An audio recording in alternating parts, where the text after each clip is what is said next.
that would be responsible for certifying election results in a state that was incredibly crucial, of course, in 2020.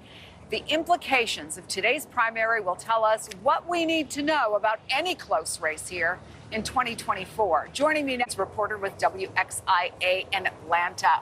I mean, let's just say, Theron, there's can you overstate the importance of what happens in the Secretary of State's race here? Well, this Secretary of State's race here in Georgia is definitely one to watch. I mean, while the governor's race... Where are we?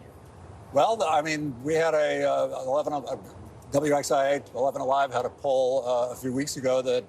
Certainly for years and maybe even for decades, when I talk to really grassroots Democrats who have been working in the trenches, one of the things they've been... Certainly for years and maybe even for decades, when I talk to really grassroots Democrats who have been working in the trenches, one of the things they've been... 2020 was in many ways a big wake-up call, looking at what state legislatures have done in passing statewide abortion bans.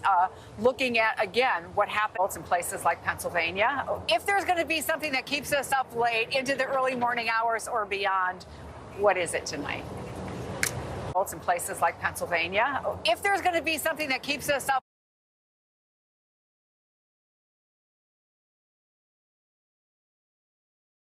the name recognition. I think in most of America, if you asked a common voter, what's the name of your Secretary of State, they wouldn't have any idea. My sense of that is that a lot... I think the only upset that I see that is if one of these races that we think is sort of solid goes to a runoff. Well, let me say this real quick about Brad Robertson.